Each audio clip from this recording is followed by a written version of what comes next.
Ah,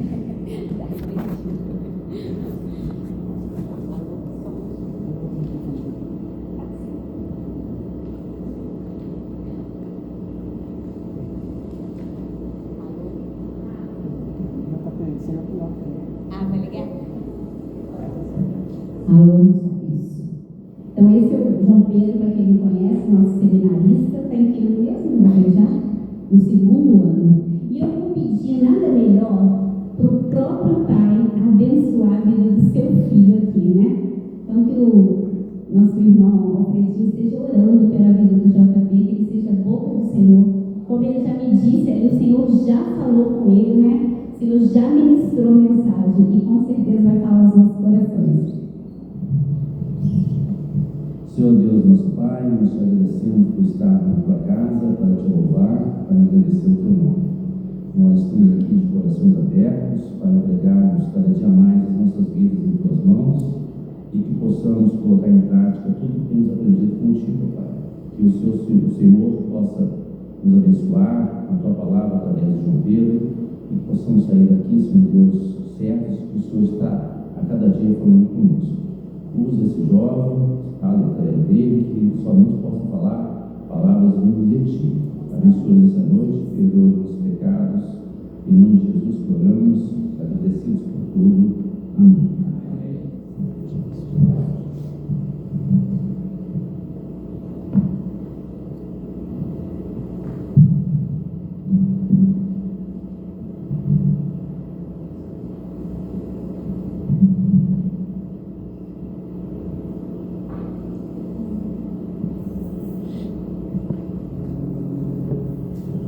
Boa noite, pessoal.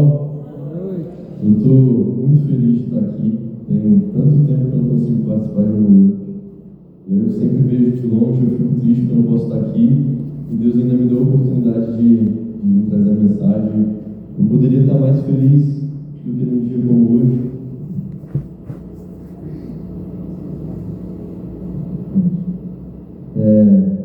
E o título do nosso sermão hoje é Uma Fé Baseada em Bênçãos. Como a tia Renata já disse, esse texto, esse sermão falou muito comigo. Eu tenho vivido momentos da minha vida em que eu tenho refletido sobre muitas coisas, entendido muitas coisas, Deus tem falado comigo de diversas maneiras e esse sermão foi uma delas. Deus falou muito comigo. Pouco tempo atrás, eu já aqui em Volta Redonda, eu saí para correr lá no meu bairro e eu gosto de correr ouvindo algum podcast. Em vez de ouvir música, eu coloco algum podcast. Eu corro ouvindo algum podcast, e aí eu fui lá e escolhi um podcast do Paul Washer, pastor, pregador, missionário, professor americano, escritor de muitos livros também. E era um podcast de 16 minutos, sobre a teologia da prosperidade. Eu pensei, cara, eu sei o que é isso, vou ouvir aqui 16 minutos, vou agregar mais um pouquinho de conhecimento enquanto eu estou correndo e beleza, tranquilo. Mas mal sabia eu que eu ia sair tão impactado de 16 minutos de podcast. Que Deus ia falar tanto comigo, a ponto de eu parar e cara, acho que eu estou vivendo uma fé baseada na teologia da prosperidade. E junto a isso tudo, nesse mesmo momento, eu vi um vídeo, de repente, assim, no Instagram, onde era um rapaz lendo um texto que ele tinha escrito, a reflexão dele, dizia mais ou menos assim: se Deus não me oferecesse céu, nem perdão e salvação, eu ainda o amaria. Se nós amamos a Deus somente pelo que Ele pode oferecer, seja salvação ou seja bênçãos, qual a diferença entre nós e a fé dos pagãos que fazem sacrifícios somente buscando coisas em troca? Nós não queremos a Deus, queremos o que Ele pode nos oferecer e temos medo de sua destruição, e por isso o buscamos. Claro que a gente tem que ter cuidado, porque de fato, se nós não tivéssemos sido salvos por Jesus, a gente não ia ter a mesma capacidade de amar a Cristo e de entender de fato quem Ele é.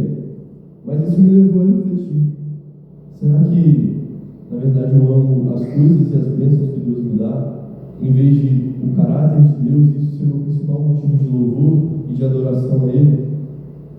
Será que eu sou capaz de amar a Deus somente pelo que Ele é, e não pelas bênçãos que Ele me dá? Eu queria saber aqui, levanta a mão por favor, quantos já ouviram falar qualquer coisa sobre a teologia da prosperidade? Então, a maioria. Quantos acho que não saberia explicar assim, a teologia da prosperidade é isso? Uma coisa bem pra frente, então, fica despreocupado. Quantos saberiam explicar o que é a teologia da prosperidade? Pouquíssimos.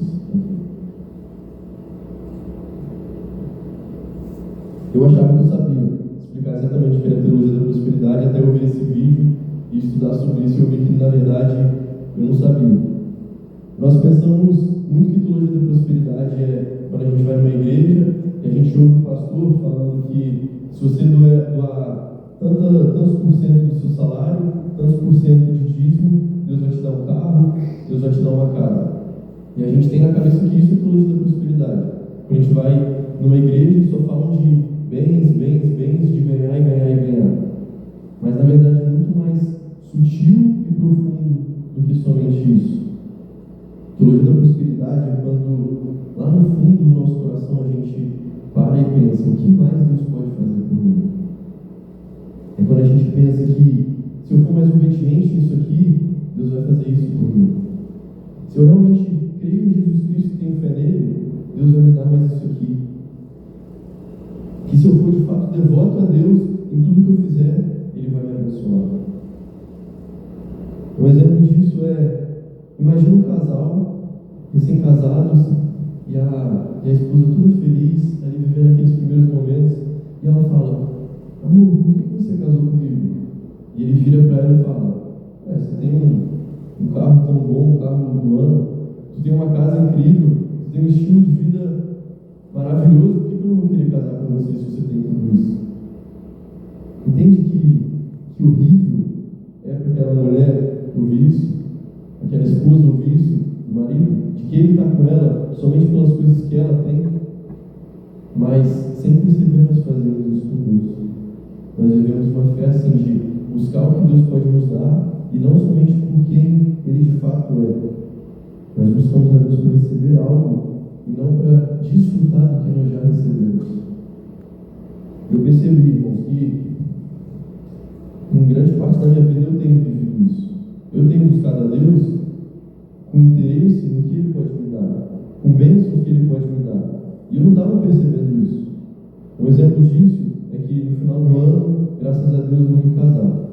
E eu percebi que constantemente eu orava mais ao Senhor pedindo sobre o casamento, sobre o nosso sustento, sobre para que Ele pudesse nos abençoar, do que eu orava pedindo para ter mais o próprio Jesus, para ser mais parecido com o próprio Jesus. A própria Gabriela, minha noiva, às vezes rouba o lugar de Cristo no meu coração, porque às vezes eu desejo mais estar com ela do que eu oro, dizendo: Deus, eu quero estar com você, quero ter mais de Jesus. E isso é o que a gente não percebe, mas é a base dessa teologia da prosperidade. E talvez, sem perceber, você também esteja vivendo dessa mesma forma. O que eu quero trazer para nós entendermos e levarmos para casa hoje é muito simples: de que Cristo é tudo. Eu vou repetir isso muitas vezes hoje. Cristo é tudo nas nossas vidas. Abra a Bíblia de vocês em Filipenses, capítulo 3.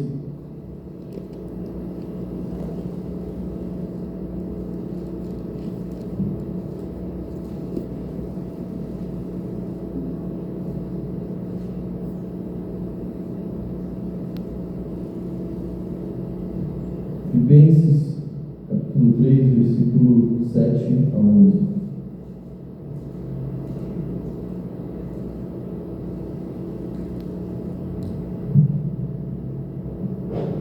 Diz assim: mas o que para mim era lucro, isso considerei perda por causa de Cristo.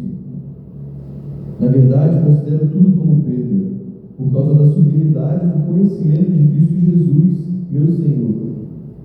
Por causa dele, perdi todas as coisas, e as considero como lixo, para ganhar a Cristo, e ser achado nele, não tendo justiça própria que procede de lei, mas aquela que é mediante a fé em Cristo, a justiça que procede de Deus, baseada na fé. O que eu quero é conhecer Cristo e o poder da sua ressurreição, tomar parte nos seus sofrimentos e me tornar como ele na sua morte, para de algum modo alcançar a ressurreição entre os mortos. Baixe a cabeça e vamos orar. Senhor Deus, nós estamos diante do Senhor e diante da Tua palavra, conhecer mais o Senhor e ouvir aquilo que o Senhor tem para nos falar, Pai. Torne o nosso coração aberto para ouvir a Tua mensagem, que o Senhor possa, através dela e através de Cristo, nos transformar. Em nome de Jesus. Amém. Um pouco rapidamente sobre o contexto dessa carta. Paulo estava preso em Roma, em uma de suas prisões, escrevendo à igreja de Filipos, aos filipenses daquela cidade, porque naquele momento que ele estava preso, ele havia recebido uma oferta daquela igreja, e o seu objetivo principal era agradecer aqueles irmãos por aquela oferta, mas ele estava aproveitando para, nessa carta, também incentivar eles a continuarem firmes no Evangelho, continuarem fazendo com que o Evangelho pudesse progredir, e principalmente nessa parte que nós vamos refletir, ele faz um alerta contra os judaizantes, pessoas que estavam infiltrando na igreja dos filipenses, tentando levar novamente a religião judaica para dentro deles. Eram mestres que estavam dizendo que eles precisavam da circuncisão, de uma prática judaica, para que eles pudessem continuar a santificação deles. E Paulo usa também essa carta para falar: olha, isso é mentira, porque Cristo é suficiente. E se eles se rendessem a essas práticas, seria impossível eles continuarem desfrutando do relacionamento com Jesus.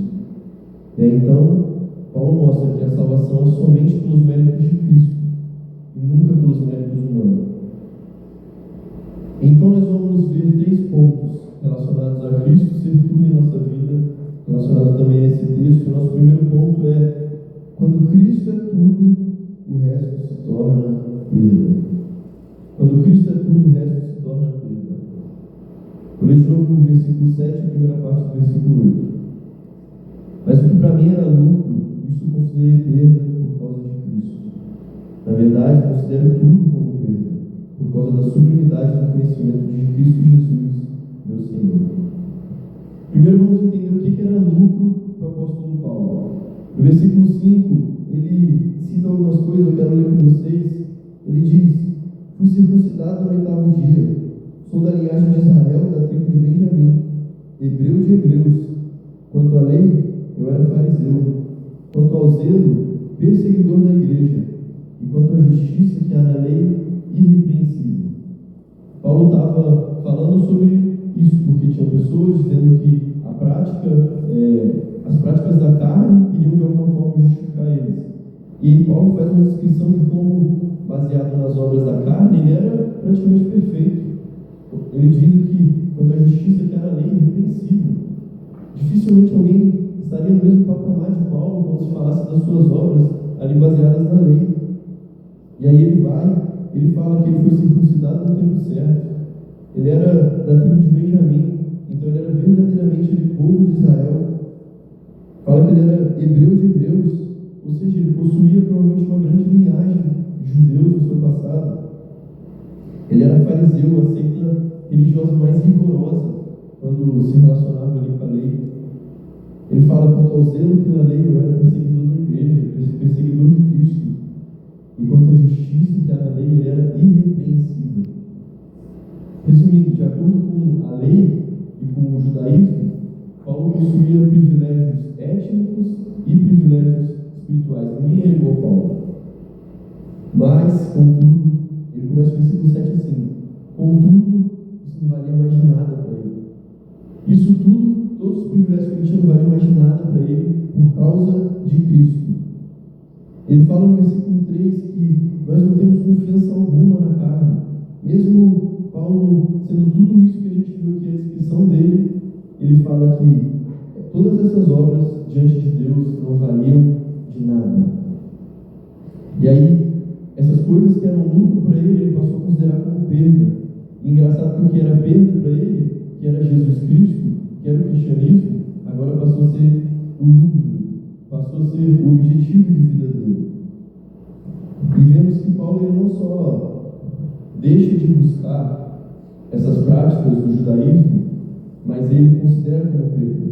Entende? Ele poderia continuar valorizando aquilo talvez, mas entendendo que Cristo é superior, mas não. Ele tira do patamar de lucro, ele leva completamente para o patamar de perda. E a palavra perda, que está aqui no original, tinha um sentido de dano, de de prejuízo. Ou seja, o que antes ele buscava com tanto afinco, agora danificava a vida dele, causava prejuízo para a vida dele. E eu acho maravilhoso quando ele fala no versículo 8, que agora tudo é perda. Na verdade, considero tudo como perda. Por que ele fala isso? Porque agora ele não estava só comentando do que era lucro para ele, mas agora ele está comparando com Cristo. E agora não só as práticas do judaísmo passaram a ser consideradas perdas, mas tudo na vida dele, quando comparado com Jesus Cristo, se torna perda. Qualquer coisa, quando comparado como diz o texto, com a suprema grandeza do conhecimento de Jesus Cristo, não é nada. E ele continua dizendo que Cristo é o Senhor da vida dele e que por esse Senhor ele tinha perdido todas as coisas. Quando Paulo chama Jesus de Senhor, ele se coloca debaixo do senhorio de Jesus Cristo, ou seja, debaixo da sua vontade, dos seus desejos, das suas ordens, e ele fala que por esse Senhor ele perdeu tudo. Tudo é perda comparado a esse Senhor. Mas não é algo ruim, não é algo pesado.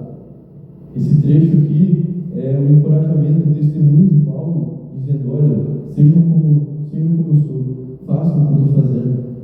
Essa carta é uma carta de alegria, não tinha nem mesmo um tom pesado nessa parte. Ou seja, por mais que Paulo tivesse aberto mão de tudo na vida dele, era algo leve, porque o Senhor dele era tudo para ele.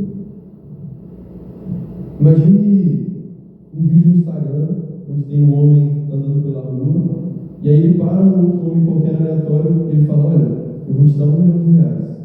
Serve para você R$1 milhão? Vou te fazer uma boa ação hoje. E aí o outro homem vira para ele e fala: pô, cara, legal, obrigado, R$1 milhão, mas você pode me pagar uma casquinha de sorvete também, para eu poder ficar feliz de verdade? E o cara olha e fala: como assim? Você tá ficando doido? Eu estou te dando R$1 milhão para você ser feliz, mas você fala que você só vai ser feliz se você também te der uma casquinha de sorvete. Muitas vezes nós agimos assim. Nós temos tudo que é Jesus, que é a salvação, mas a gente olha para as migalhas, a gente olha para as pequenas bênçãos que nós queremos de Jesus, em vez de olhar para tudo que nós já temos. C.S. Lewis, no livro O Peso da Glória, ele descreve muito bem isso também, quando ele diz: agimos como uma criança sem noção, que prefere continuar fazendo bolinhos de lama em um cortiço porque não consegue imaginar o que significa a oferta que lhe fora feita de final de semana na praia. Isso só acontece de nós não olharmos para tudo que nós já temos e não valorizarmos isso, porque nós não percebemos que Cristo é tudo nas nossas vidas. Colossenses 1, 19 e 20 fala sobre a plenitude de Cristo e da supremacia de Cristo. Fala: pois foi do agrado de Deus que nele habitasse toda a plenitude, e por meio dele reconciliasse consigo todas as coisas, tanto as que estão na terra quanto as que estão nos céus, estabelecendo a paz por meio do seu sangue derramado na cruz. Ou seja, Cristo, nele habita toda a plenitude, tudo que existe habita nele, e ele é superior a todas as coisas. Apocalipse 22:13, Jesus fala: eu sou o Alfa, eu sou o Ômega, o primeiro e o último, o princípio e o fim. Jesus Cristo é tudo nas nossas vidas. Jesus Cristo é tudo. Um amigo missionário lá do seminário, ele uma vez falou uma frase numa pregação, que nós precisamos deixar de viver aquilo que é bom para viver aquilo que é excelente. Não necessariamente, quer dizer, o bom não é algo ruim, mas quando comparado a Cristo, não é excelente. Os puritanos falavam que quando você se torna um cristão e você se torna uma nova criatura, você passa a ter desejos tão altos, tão sublimes e elevados, que se chegasse alguém e te oferecesse o mundo inteiro, você recusaria esse mundo inteiro, porque você não se contentaria com o mundo inteiro. Porque o mundo inteiro, para mim, não é nada. Eu tenho a Cristo, e Cristo já é tudo para mim. O que tem roubado o lugar de Cristo na sua vida? Eu não digo somente de pecados, como eu disse, não necessariamente são coisas ruins, dei o meu próprio exemplo aqui, às vezes o casamento, minha noiva, amizades, os seminários, estudos, como um lugar de Cristo na minha vida. Porque eu busco muito mais essas coisas do que eu busco o próprio Cristo e ser semelhante a Cristo. Como eu disse, nem sempre o que rouba o lugar de Cristo na nossa vida é algo ruim, mas muitas vezes é um lucro. Mas quando nós colocamos todo o lucro e todas as coisas comparado com Cristo, tudo isso se torna nada. Porque quando Cristo é tudo, todo o resto se torna apenas. E o nosso segundo ponto é que quando Cristo é tudo, nós somos encontrados nele. Vamos ler a segunda parte do versículo 8 e o versículo 9.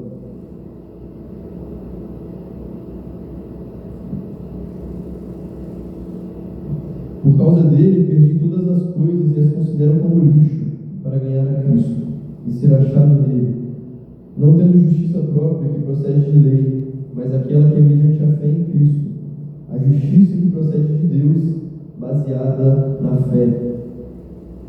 Paulo começa dizendo isso aqui, eu li na NA, mas na NVI traz a palavra esterco, que ele passa a considerar tudo como esterco.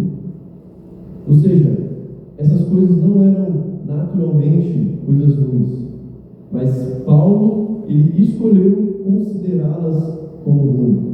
E a palavra esterco, ela não aparece muitas vezes na Bíblia, mas quando buscado no grego, que falava naquela época, ela tinha o sentido de significado como se fosse comida estragada, como se fossem restos de comida no lixo, excrementos e até mesmo um cadáver meio comido.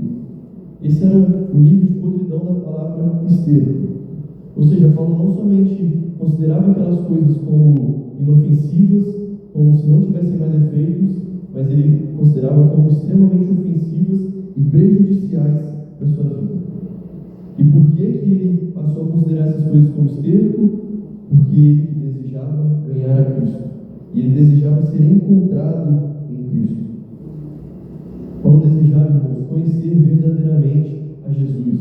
Não um conhecimento teológico, em que você pega um livro e você começa a ler sobre, talvez, o Jesus histórico e quem Jesus era, mas um conhecimento que somente a intimidade, o relacionamento pode dar. E Paulo fala que ele também desejava ser encontrado em Cristo. Encontrado em Cristo significa estar unido espiritualmente com Jesus, estar em comunhão com Jesus. E significa que quando você se coloca diante de Deus, você não é mais considerado culpado diante dele, mas você é considerado um filho amado e perdoado por Deus. E esse era o desejo de Paulo, ser encontrado em Cristo, mas não segundo a sua justiça, que a gente viu a sua vida perfeita diante da lei.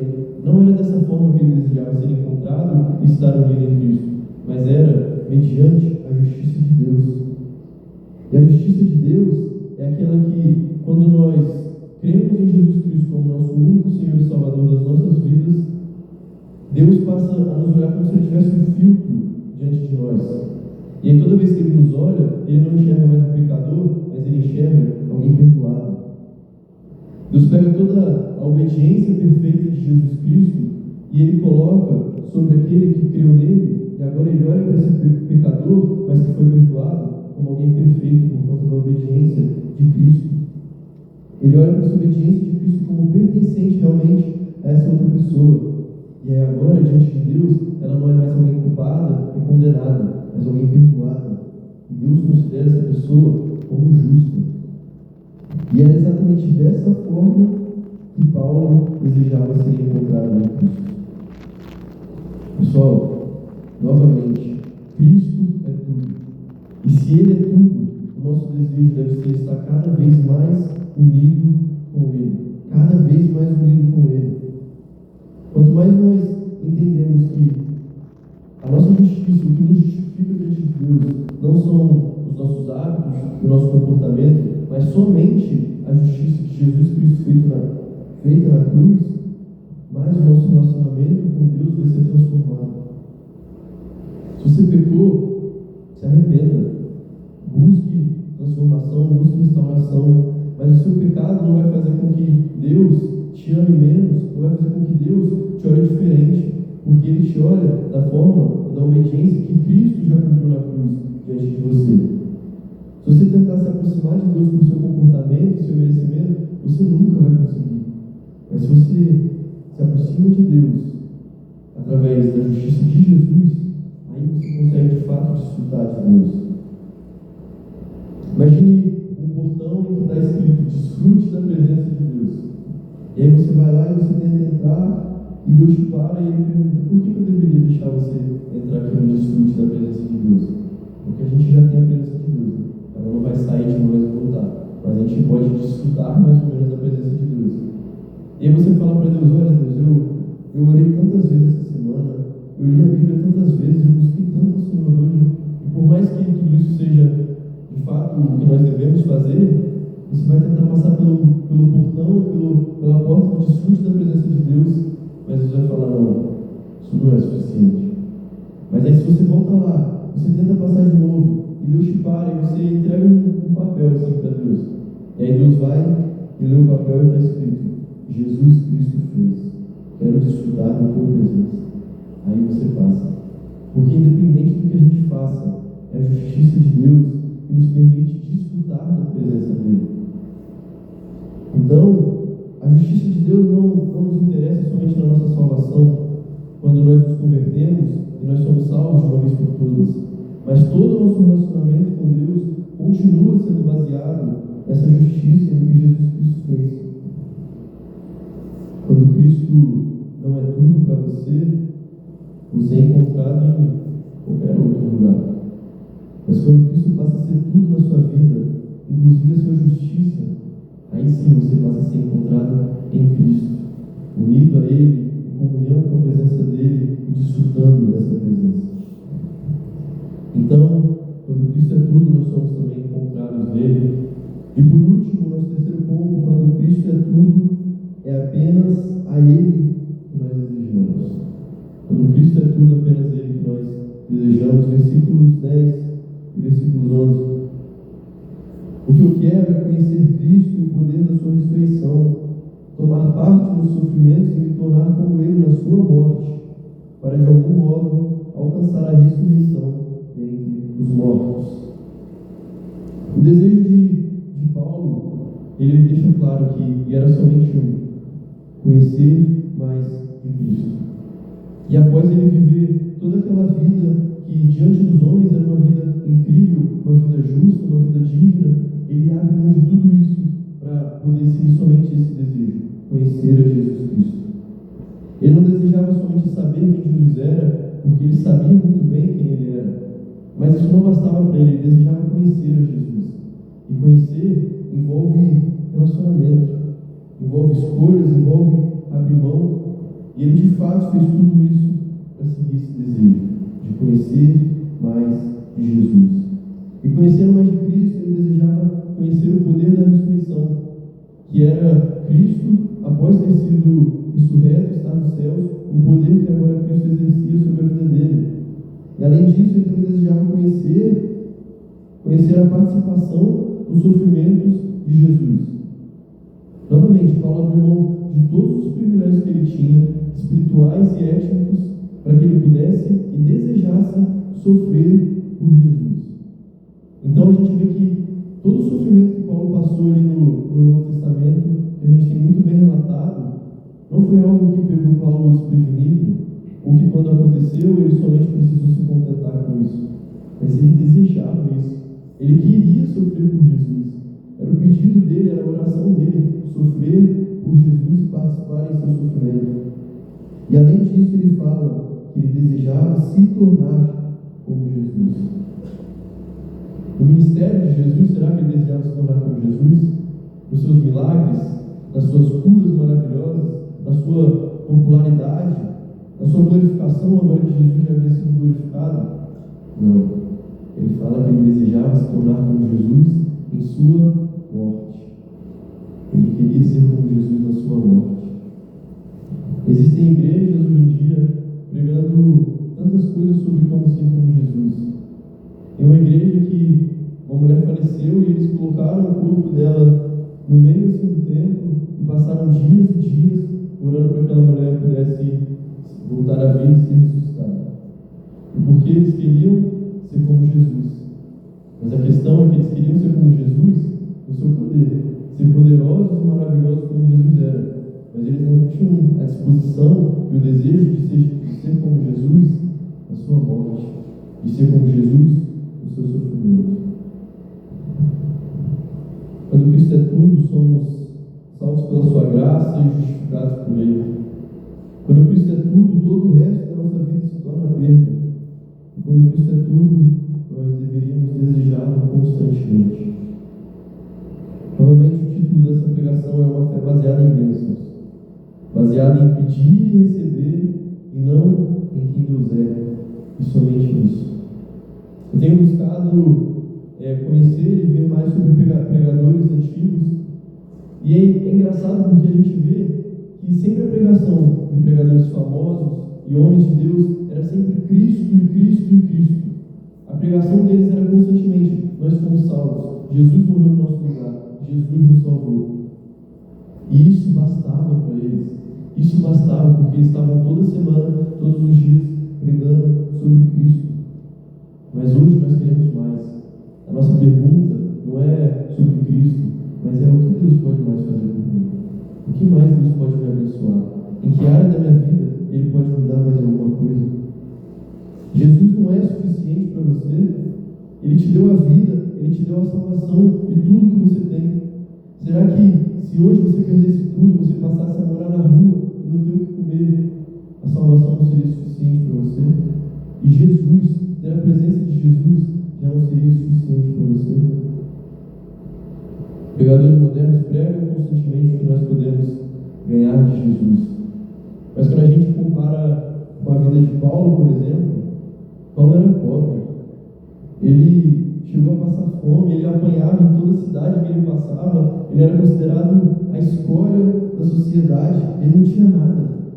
Mas ele nunca falou que o desejo dele, a oração dele, era para que essa parte da vida dele mudasse e que ele deixasse de sofrer. Pelo contrário, ele falava: eu quero é Cristo, eu quero mais de Cristo, eu quero ser igual a Cristo. Essa era a oração de Paulo. O Washer, lá no podcast, ele dá um exemplo da própria vida dele. Ele tinha um carro super antigo, velho, não tinha ar-condicionado, o vidro não funcionava direito, estava batido. Os filhos dele ficavam brincando, zoando, chamando o carro de velho. Mas ele falava que ele não se importava. A oração dele não era para que Deus desse um carro novo para ele, e que se alguém chegasse até ele e falasse: olha, toma aqui um carro zero para você, e abençoasse a vida dele, ele não ia ligar, ele ia vender aquele carro e entregar o dinheiro inteiro para as missões. Porque ele dizia: eu não quero um carro novo, eu quero é Cristo. Ele falava: eu não choro porque eu não tenho coisas, eu choro porque eu não sou como Jesus. Será que queremos realmente cristianismo bíblico?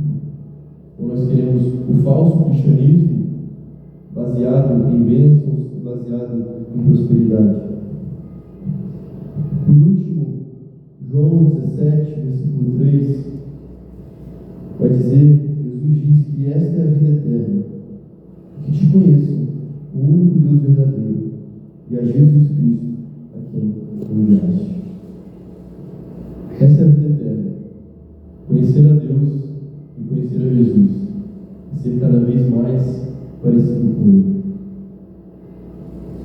Hoje eu não vou trazer aplicações práticas, mas eu deixo um incentivo para reflexão. Cada um olha para a sua própria vida. Cristo, Ele é tudo, e Ele deve ser tudo para nós. Será que você realmente tem entendido e vivido um relacionamento com Jesus baseado nisso? Ou será que no fundo queremos constantemente bênção do Senhor e que Ele abençoe mais aqui, mais ali, em vez de olharmos para Jesus e quem Ele é, e isso nos bastar?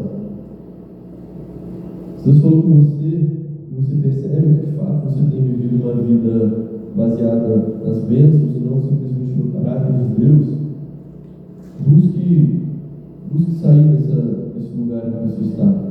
Ore ao Senhor, converse com alguém, busque um aconselhamento bíblico, mas a gente não pode continuar numa vida cristã medíocre, onde somente ser salvo basta para nós. A gente precisa, nosso desejo maior deve ser constantemente: eu quero mais de Cristo, eu quero ser mais parecido com Cristo. Baixe sua cabeça, vamos orar.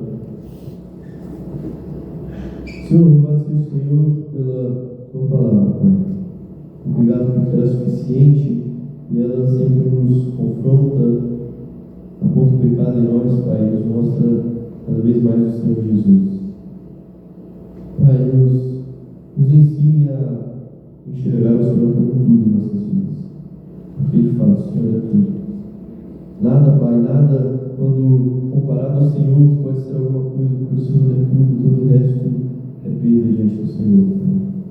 Que a nossa vida e o nosso relacionamento com o Senhor seja baseado simplesmente em quem o Senhor é, e não no que recebemos do Senhor, Pai. Em nome de Jesus. Amém.